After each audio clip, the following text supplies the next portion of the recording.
Hi, everyone. Welcome back to Blurred Lines, Crime, Conspiracy, and the Truth Behind the Gossip.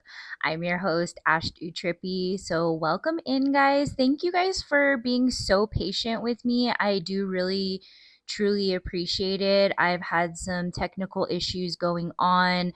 I figured out how to use my iPad to record, and I hope this is good, but beware that my audio and some of my editing might be a little lax just because I'm getting used to doing things over here. So, but thank you guys so much for tuning in. I truly do appreciate it. Before I get into today's case, I just want to remind you guys to subscribe wherever you're listening to this podcast. And if you guys could leave a review, and be sure you're following me over on my YT channel. It's under Ashtootrippy, where we talk about a bunch of things. I also post up some of my videos, and also be sure to follow my TikTok, where you get everything firsthand. And this case that I'm going to be talking about today was actually brought to my attention from TikTok, and I made a really good friendship out of it. And I really am passionate about bringing people awareness on this case and trying to seek some kind of justice as well, because within this case, it seems like all the evidence is there, but there's never been anybody charged, and the manner of death is something that I think is questionable to a lot of people. So if you guys have been following my TikTok for any amount of time, you guys know that I am friends with a fellow true crime and gossip chismosa content creator, Alma Rose. And I first heard about this story when it came across my FYP and she was telling it. I did a little deep dive on her videos and I was like, hey, this is definitely something that needs to be talked about. This is the case of Tommy or Thomas Jodry. He was 21 years old, and his death was actually a suicide, is what the authorities are saying. But there is no way for this to be possible, and we're gonna get into it.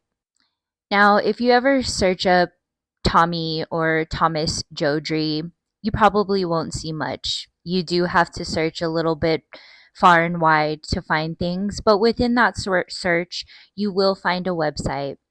It's www.justiceforthomas.com.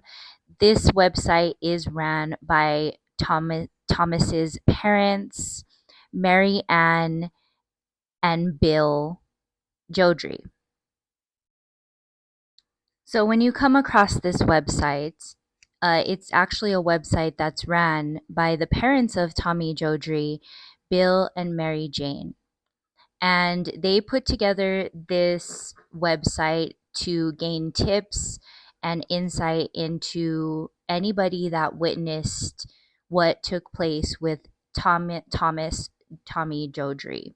Now, I'm going to read from this website because I think it's really important to kind of just get the meat and potatoes of what exactly is going on in this case. Now, this is why this website is. Our precious son, Tommy Jodry, died on Saturday, September 14th, 2019 at 9:49 p.m. in the city of San Luis Obispo. In the instant before Tommy died, he fell from the third floor of the Marsh Street parking structure across the street from the Eureka restaurant. His body was unnaturally distorted from the impact of the fall. He lived a few minutes, uttering a few words to a person at the scene, and died on the way to the hospital. Tommy was only 21 years old. He was just starting life and was hopeful for the future. And he was a wonderful young man. He was a deep thinker and very intelligent. Everyone who knew him remembers him this way. He always had time to listen to people, and people have often commented on his kindness. The circumstances of Tommy's death were disturbing, to put it mildly. It is precisely these peculiar circumstances which have inspired us to start this website. Again, this website is started by Bill and Mary Jane Jodry, the parents of Thomas Jodry. And it does go on to say, we need to find out how Tommy died, and we need your help. We need to find people who may have seen what happened. Someone who can tell us what happened to Tommy in the 60 seconds before he fell to his death. If you have any information whatsoever that could possibly help us to understand how Tommy died, please contact us, and you may contact us at home, and they leave their phone number, and I'll leave this website and everything down in the show notes below so you guys will be able to locate it.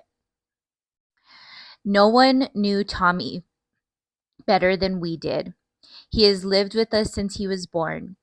We know his history. We know his moods. We know how he felt almost every day. Tommy was hopeful for the future in the months before he died, up until the day he died. Thomas had just designed a Facebook site for his thriving cactus business. He had just completed his first 2 garden designs for his 805 Xeriscape business and purchased a truck to expand his business. He was recovering from a very serious elbow surgery and was looking forward to whitewater rafting, going to the beach, and taking his friends along in the new truck. He also had plans to go back to college. Since this website was written, we have accumulated a great deal of information and have worked with several agencies, including the San Luis Obispo Coroner's Office. Thomas's death has been ruled undetermined, with the high level of alcohol being a major contributing factor. So as I stated earlier, they did originally classify his death as a suicide, but after further investigation, classified it as undetermined. We know through subpoenaed information and testimony that David Allen Knight, age 58, of Atrascadero, California, bought 6 rounds of Jameson whiskey and Patron tequila during a 1 hour and 10-minute period at the Frog and Peach bar, with the intention of getting Thomas beyond intoxicated. Knight was observed not drinking his own drinks, instead switching his drink with Thomas as Thomas finished his. This is documented on a video from the Frog and Peach bar. So there is a lot of surveillance that took place in this area. So they do have, since it was a bar, the bar has this. However, unfortunately, the parking structure, which is near a college, does not have this. Very strange, in my opinion. San Luis Obispo Police, what's up with that? There were people observing what happened in the bar, whose pictures are shown elsewhere in this website. There were also people at the horrible scene at the Marsh Street parking structure where this horrible fall occurred. We are asking that you please contact us and tell us what you saw or heard. No piece of information is unimportant. If you know any of the people involved in this case, please contact them. We're looking for information to what led up to that night and what happened that night and what has happened since that night. We thank you for your help. Bill and Mary Jane Jodry. Again, that's Thomas's parents. And again, you can find that on www.justiceforthomas.com. There's not much there. There's a contact link. Again, I'll leave it in the show notes down below because I think it's important. If you guys were in the San Luis Obispo area, you guys could possibly have heard something that you thought was not relevant or didn't matter, and now finding out it does. So I highly encourage you to do so. Now, as I stated, this is near a college, which is Cal Poly Tech, and this was actually where David Allen Knight was going to be taking Tommy Jodry. So let's get into why exactly Tommy and David were together that day. So David Allen Knight and Thomas Jodry, they actually spoke, I believe it was only via text message or over the phone. David Knight stated that he was a photographer and he wanted to help Thomas with not only his cactus business, but with his art because he actually was also an artist. He had a lot of different hobbies and things like that. He loved skateboarding, he loved playing the guitar, and as you heard his parents say in that website, he also did just start a cactus and plant business, and he had this since he was 12 years old. His parents, Bill and Mary Jane Jodry, showed him as he was growing up how to do this, and he started doing it and saw it as a wonderful opportunity to start a business. Now, before I get a little bit more into David and Tommy, I want to let you guys know this piece of information because I feel like it's important. Thomas did struggle a little bit with depression and mental health issues, as well as a brief stint with alcohol.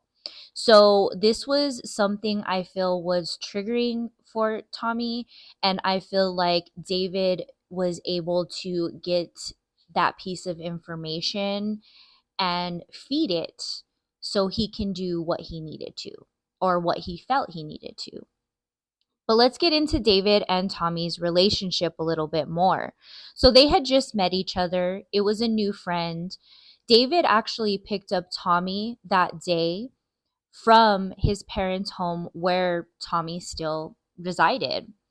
And that day, David and Bill actually spoke with one another. And David told Bill that he was going to be taking Tommy to Cal Polytech to take a look at art. And so when Tommy got into the car with him that day, they were going out to Cal Polytech to look at some art exhibits there. Now, little did Tommy know is it was actually the week that students started to arrive at the college. So it was like a welcome week for the college. And unfortunately, they weren't able to even get into the college because of this. So Tommy obviously probably was unaware of this, but David, I mean, if he was planning this whole, trip to look at art and talk about art, wouldn't that be something he would know that wouldn't be kind of available to them at the time? Just my opinion, but um so since they weren't able to get into there, they went walking, which, in college areas, there is areas where there's bars and food establishments and things like that. So they went walking. They actually stopped first at a comedy club, and Tommy wanted to stay there and watch the comedy, but there was a cover charge. And David stated, I don't feel like paying for the cover charge. Let's not stay. So that's when they walked on, and they then went into the Frog and Peach bar. And that is where they stayed for the next hour or so. Now, as I stated, in this bar is where David started pretty much feeding Tommy drinks. He was ordering two at a time, but he was not drinking. This is from bystanders that were actually at the bar that noticed this behavior. Um, right before leaving the bar, right before Tommy actually stormed out of the bar, it seemed that they had some kind of altercation, and nobody really knows what this altercation is, and that's where Bill and Mary Jane are trying to figure out what exactly took place within this time frame that got Tommy so upset. Now, Tommy's friend did receive a text message from him at 7 p.m. saying that he's about to leave soon and he's excited that his art is finally going to be looked at. So that tells us that he was not planning to not come around or to ghost people, as people say.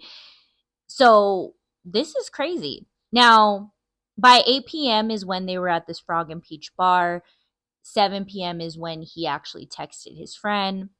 And around 8:05, a text was sent to Tommy's phone saying, "Fuck you." This came from David's phone. And he basically played this off and said, "Oh, I was just making sure he was receiving messages." Yeah, I'm sorry, but usually when I do that, I usually say like hello or what's up or a weird emoji or something like that. I wouldn't say, a guy I just met and just started hanging out with as a friend saying fuck you. That was kind of like a red flag there. Now, again, at the bar, he ordered around 6 to 7 shots within an hour time frame, and the bill was over $100. So David Allen Knight did not want to pay for a cover charge at a bar to watch a comedy show, but he was okay with paying over $100 for these drinks. Now, as I stated, there is surveillance at the bar right before Tommy leaves. It looks like there's an argument. Unfortunately, we don't know what that argument looked like. We don't know what it was over. We don't know, what took place, what was said. And nobody really knows. And that's kind of like a crucial thing right now, because if anybody was at that bar and overheard anything, I think it needs to be said, because these parents have been living with this again since 2019. And I think that it's very important to provide this information. If you know it, definitely come forward. Again, that'll all be linked down below. Now, when Tommy left the bar, he was stumbling, and somebody actually did witness that he fell face first into the sidewalk, and his face then became bloody. No one seen him go into the parking structure. They only seen him fall the one time outside. And they did also see him after falling for the second time. They see him running away from someone as he fell. So he was not able to really walk or, you know, comprehend what exactly was going on. Now, David actually stated that when he fell, he picked up Tommy's cell phone. And this is where it's just really weird, because his cell phone was pinged within the parking structure. So we're like, okay, did Tommy not drop his phone into the parking structure and David was there when he said he wasn't? Or did David go back to the parking structure and seen this take place and didn't call anyone? Either way, not okay to have somebody's phone that you just got extremely intoxicated, and he very clearly was most likely running away from David. Now, as I stated, nobody's seen Thomas fall from the parking structure. However, when somebody did call 911, it was when he was actually already on the ground. And once the authorities came, David was actually around, and they did question him. And he said he didn't have any information, pretty much, like, I'm here with you. He did tell some bystanders he knew him, and that was pretty much it. Now, the really creepy portion of this is David went back to Tommy's house, where he lived with his parents, Bill and Mary Jane Jodry, and he basically went back to the house and gave the parents Tommy's phone, and says that he lost Tommy. I'm sorry, gave him back the phone, his parents, his phone. Now, they tried to ask him, like, okay, what's going on? He said that they saw the ambulance take Tommy. And so Bill actually worked at the hospital that Tommy was most likely at. So he called in, and by the time he was able to speak with someone, unfortunately, they did notify Bill that his son had passed away.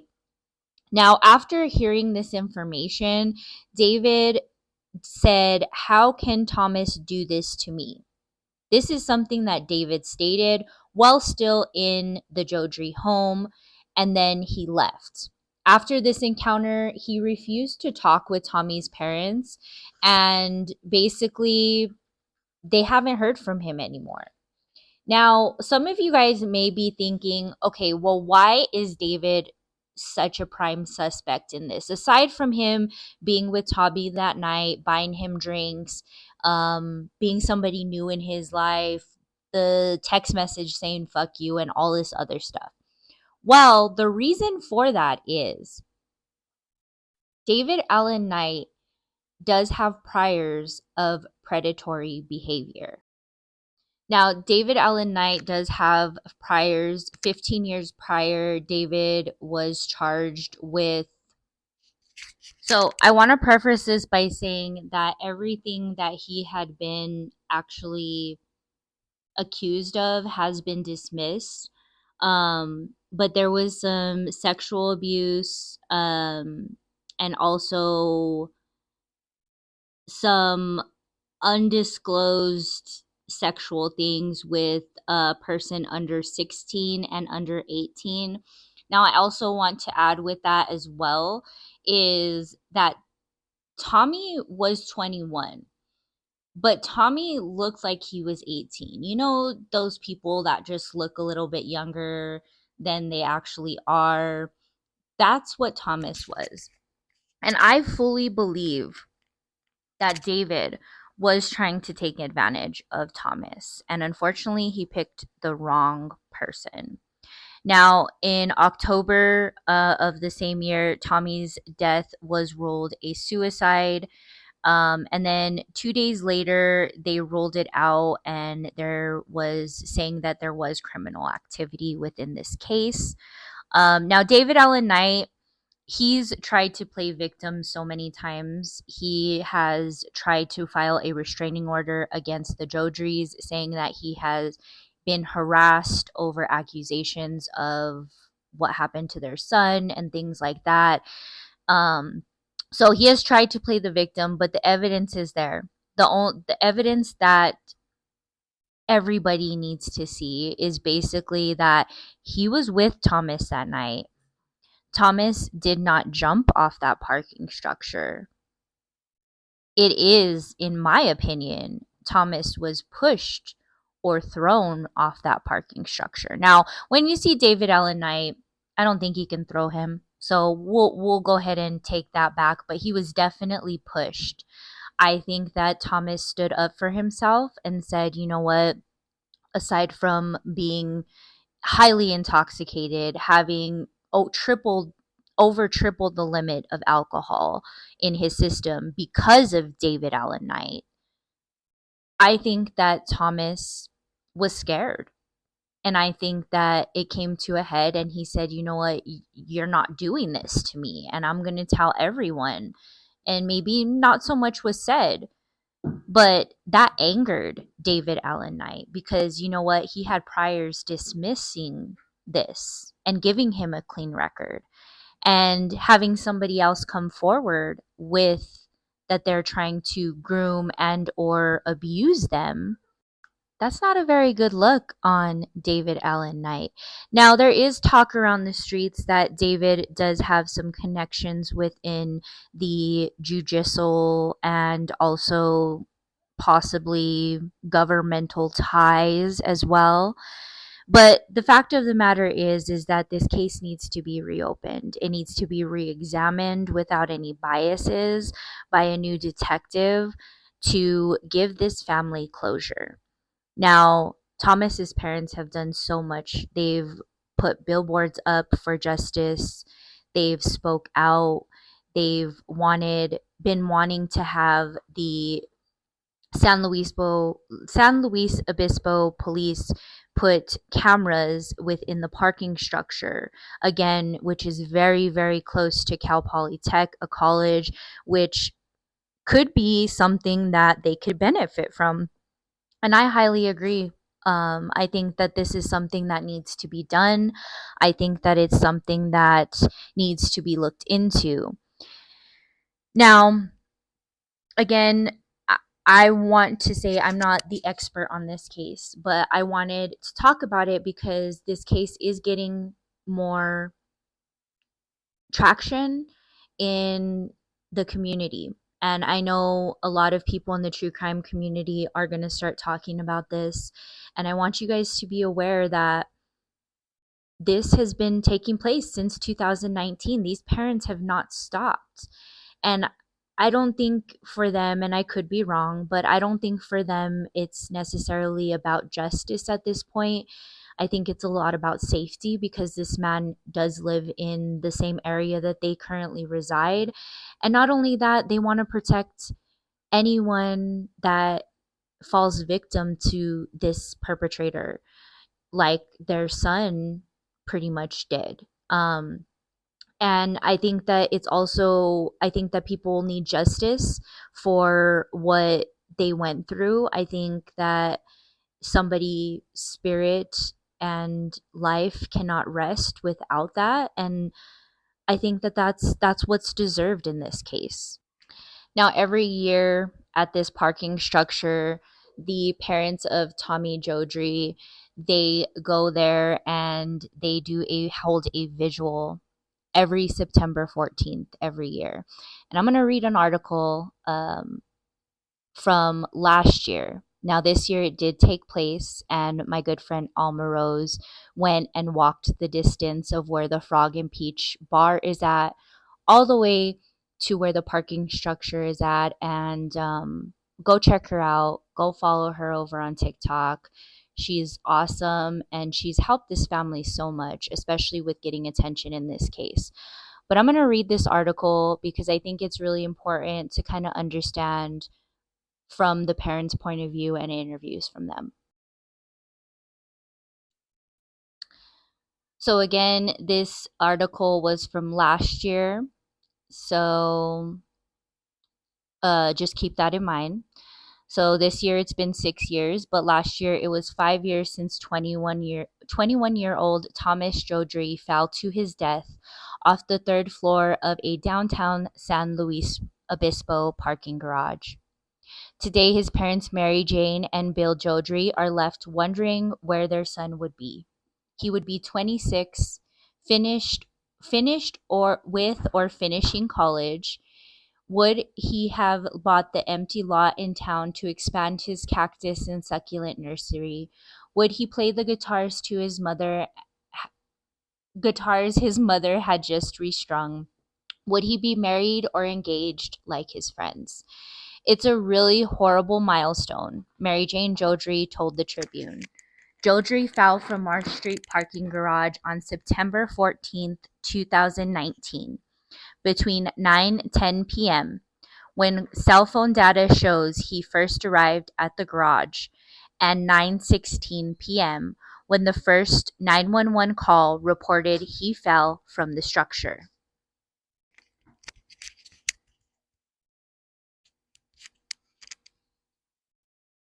Prior to the fall, Jordy had spent the day with David Allen Knight, who was 57 at the time and had a history as a sex offender who was accused of preying on young men. The two met while Jordy was selling cacti outside his house in late August, his parents said. According to text messages reviewed by the Tribune, Knight invited Jordy to talk about art in San Luis Obispo. Jordy's parents believe Knight had something to do with their son's death and filed a civil case against him in June of 2020. Knight denied any involvement, and a judge ultimately dismissed the case in January of 2023 because he found Knight did not have a legal duty of care for Thomas Jordy. The legal battles for the case didn't end there. The San Luis Obispo Police Department closed the case shortly after the incident, but then reopened it in 2022 when a detective was asked to review the case. In December of 2022, the agency recommended the San Luis Obispo District Attorney's Office charge Knight with involuntary manslaughter, but by the time it was 3 months after the statute of limitations for the crime had expired.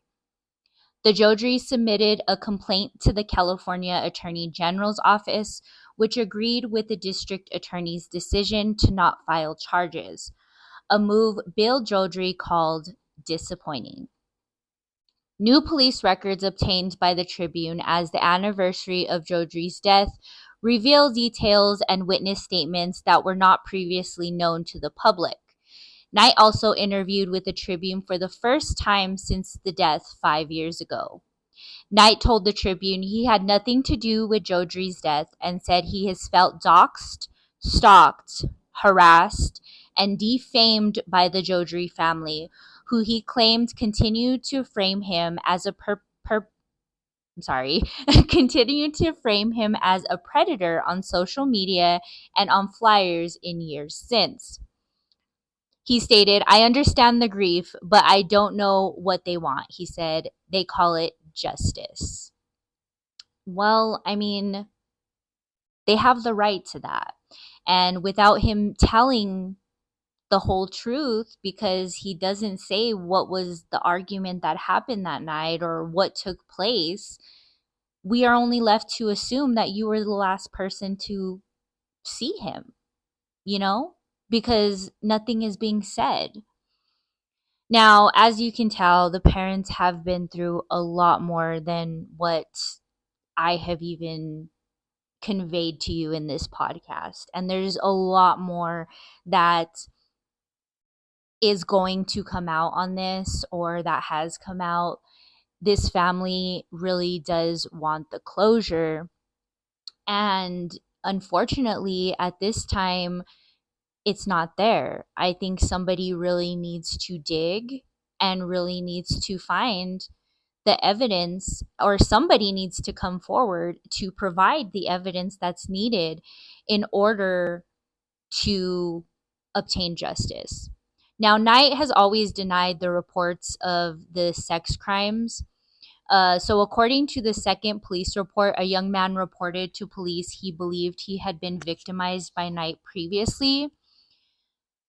So this information may be of value for the overall intentions of Knight, but it is not directly relevant to the actions surrounding the fatal fall from the parking structure to the ground, the report said, adding the incident occurred many years prior and needed further substantiation to prove a pattern of behavior.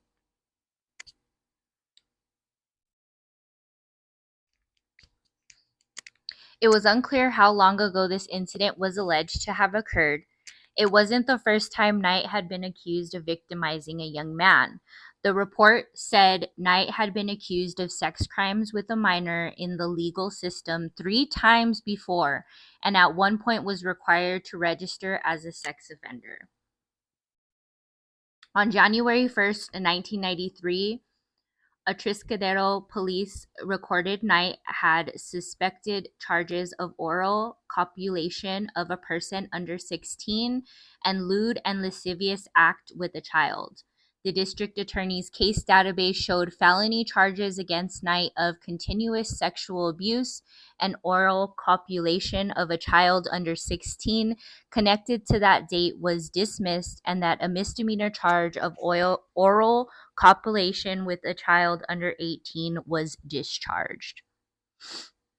When the charge was discharged, it means no punishment is imposed despite the defendant entering a plea.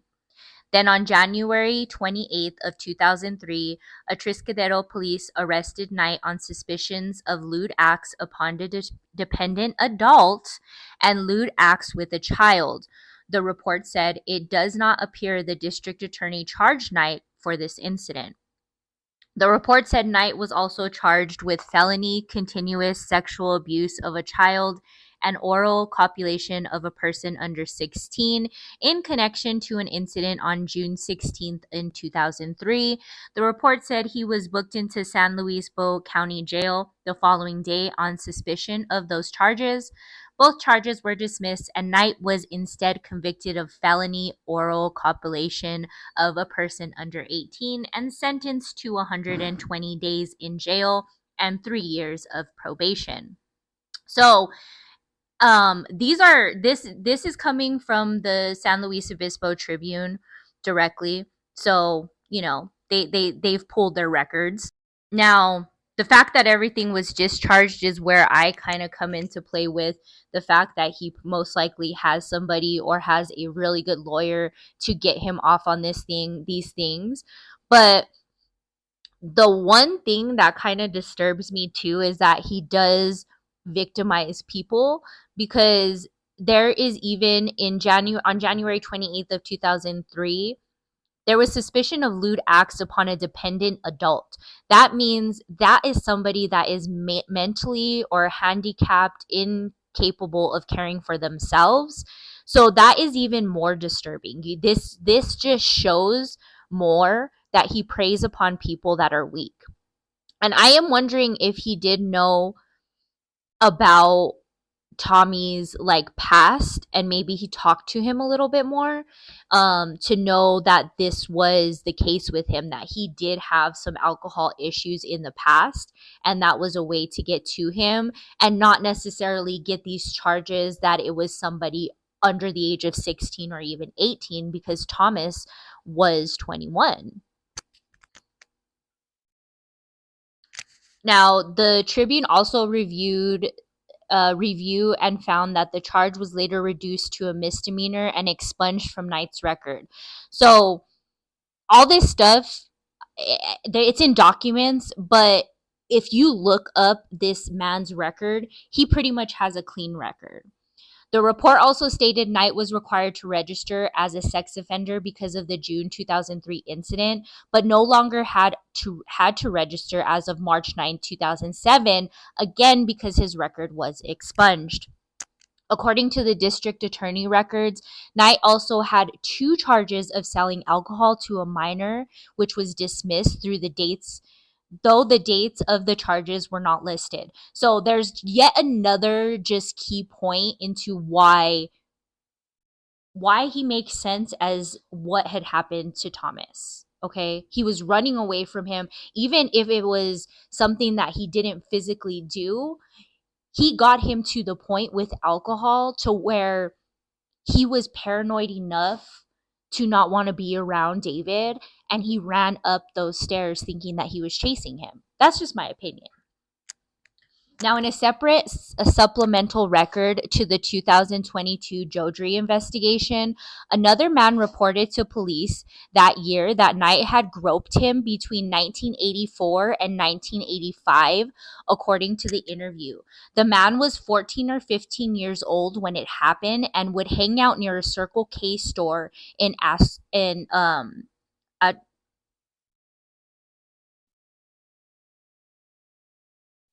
Atiscadero. Sorry, sometimes my brain just does not connect it. His biological parents had died, and Knight provided him with alcohol to cope, the man told police. There's yet another red flag right there. One day, the man told investigators Knight invited him to go camping and surfing at the beach. When at the beach, the man said Knight gave him large amounts of hard alcohol. The man was very drunk, and when Knight tried to grope him, he told investigators the man said he elbowed Knight and said, "What are you, some kind of expletive?" At which point Knight took him home. This story was similar to that from another man who spoke with the Tribune on the condition of anonymity.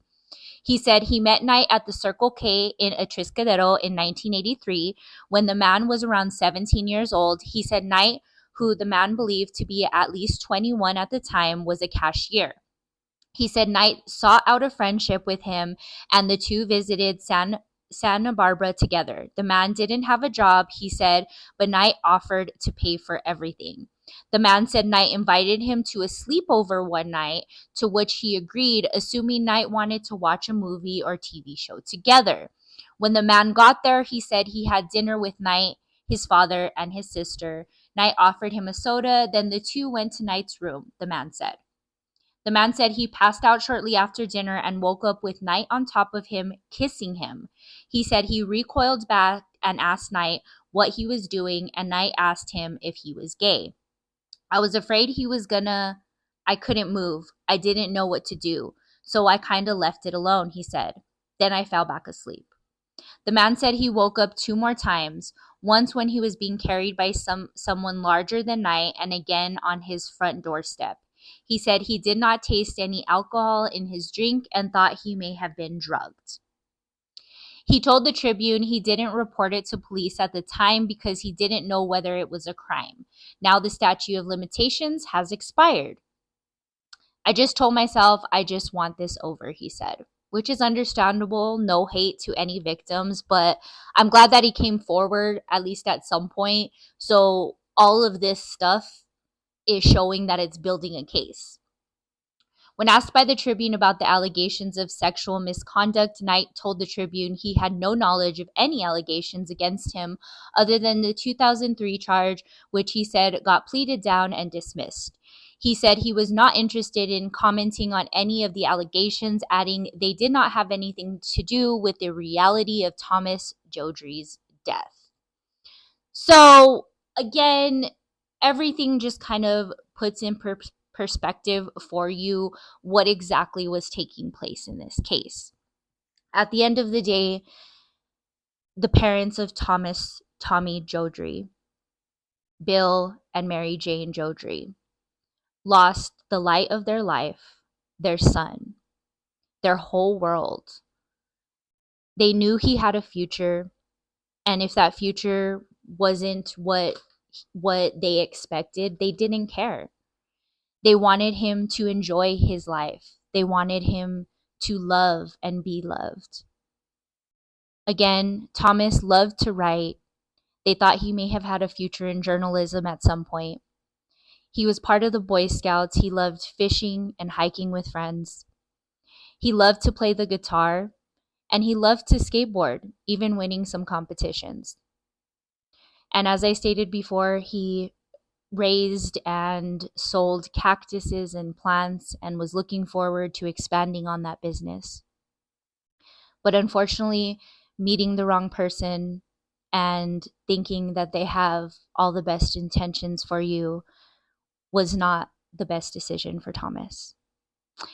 And again, I encourage anyone, if you have any information or you were within that area around that time and you remember anything, please go to the show notes down below, and I will leave the website as well as the article from the San Luis Obispo Tribune that I was reading from. And please contact the Jodrys if you have any information. Again, think of this as your own loved one. How would you feel if there was no answers? If you knew who possibly did this crime to your child? And what would you do? How would you feel? So I want to leave you guys with that. Thank you so much for listening, and I hope you guys have a wonderful rest of your day. Stay positive, stay awesome, and we'll talk about it next time. Bye, guys.